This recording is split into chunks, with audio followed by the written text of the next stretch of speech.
So what is going on, everybody? Thank you so much for joining me for today's video. My name is Ray. I'm a guitar player here on YouTube, and today in this video we're going to be talking about how I go about choosing my string gauges. Let's get into it. So the guitar I'm going to be using for this video is in fact my Balaguer Toro. This is a Select Custom. It is built to my specs and or my liking. We have a Blackhawk in the bridge and then Balaguer single coils in the middle and neck respectively, 25.5-inch scale, tuned down to drop C sharp if I didn't say that already, roasted maple neck, bolt-on stainless steel frets, yada yada yada. This is kind of like my like go-to for like if I want a guitar, how I would spec it out. You know what I mean? I love bolt-ons. I love Strat style guitars.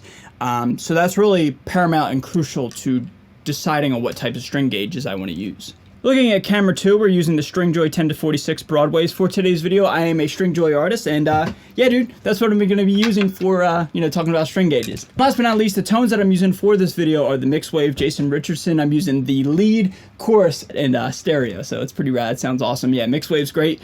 But yeah, dude, that's what I'm going to be using for this video. So cutting right to the chase, this video I don't think will be too long. Basically, long story short, how I go about choosing string gauges and how I encourage you to choose string gauges is this. Get as light of a gauge as possible to the point of where it's expressive as possible. And let me explain. I've been known to be on record for saying I love as light a gauge of string as possible. And in the metal world, I really don't find too many people saying that, especially in my kind of ballpark that is kind of like predominantly a rhythm player. Most of my peers and the people that are like-minded like myself in terms of creating a similar type of sonic landscape is most rhythm guitar players really love heavy gauge strings, and I understand that. The heavier the gauge, the more tension you have when you're down picking and when you're playing, and there's just more response and more attack and more I guess response would be the best way to describe it when you have a heavier gauge of string. Your right hand or picking hand, whatever, can dig in a lot harder, etc., etc. It stays in tune, easier to intonate. Generally speaking, I totally get that. But for me, I like to get away with as light of a gauge of string as possible, and therefore I can kind of just like use my touch to express the message that I'm trying to convey to the listener, to the audience, whatever.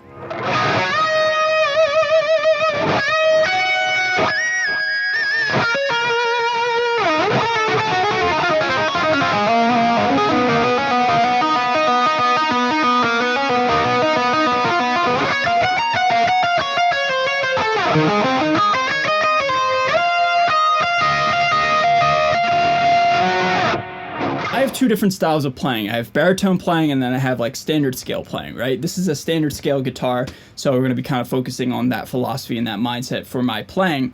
But I have a weird playing with standard scale guitar where like I kind of don't have one dedicated style. If I had to pick, I would consider myself predominantly a rhythm player, but I also have a decent amount of leads in my playing, you know what I mean?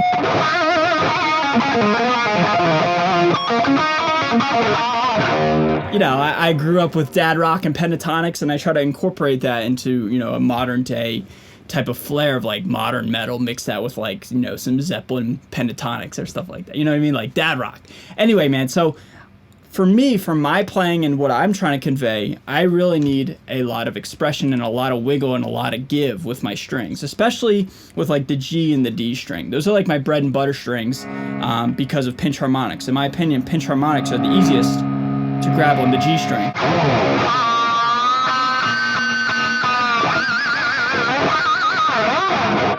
Like, I need that all the time, but not only in, the G and the G string, but literally everywhere. I try to grab pinch harmonics almost every single note, pretty much, like especially when soloing.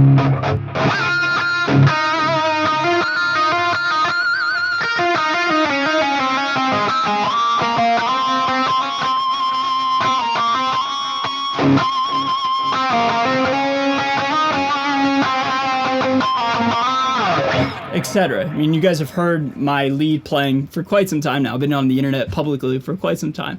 That's just like kind of just the nature and the kind of just style and flair that my lead playing has. A lot of pinch harmonics, a lot of wiggle, a lot of give with the strings.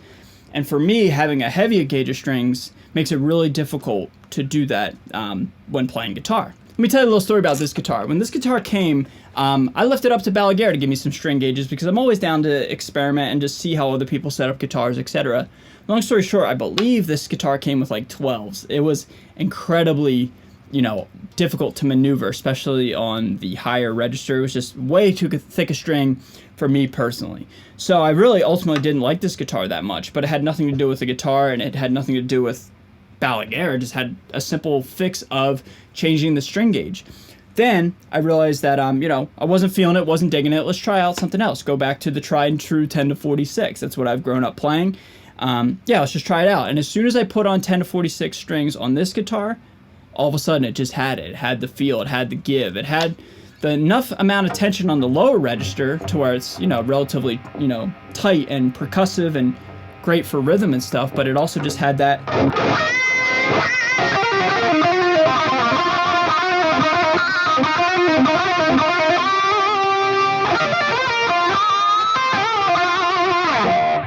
It just had that feel, that instant, just like comfortability, familiarity that I've been playing with, you know, ever since I was a kid. Just 10 to 46, that's just my go-to, man.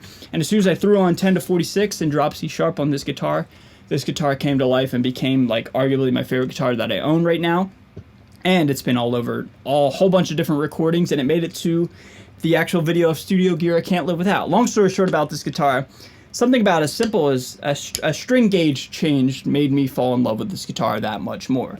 So anytime you get a guitar and you're just like not really feeling it, before you return it or try to, you know, find something better, try out a string gauge change. You never know, man. This guitar, like I said, I had it set up, I think in drop C sharp and in drop D with like 12 with the stock strings, just trying it out.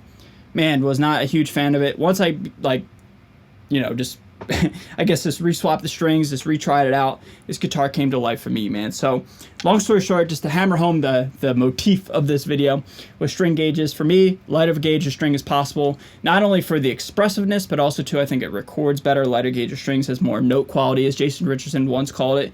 Note quality has more pop, more snap, all the above. The heavier the gauge of strings, the more low end, the more build up, the less it sounds like a guitar, and the more you'll have to do in post, you know what I mean? But also too, in post, you can always carve out more low end and or adjust the sound of a guitar however you want it, but you can't in post change the expressiveness and the feel of a guitar. Once it has, you know, once you're playing the guitar, that is what it is, man. You get what you get out of it. So having a lighter gauge of string for me just allows me to be a lot more expressive and a lot more just,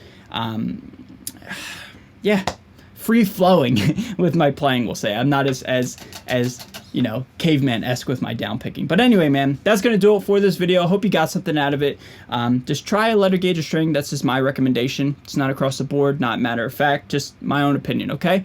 So everybody, if you found this video educational, informational, and you had fun hanging out with me, if you want to consider subscribing and or liking and sharing it, I'd really appreciate it. With that being said, I'm out of here. Stay safe, stay healthy, and stay metal. See you guys next time. Later.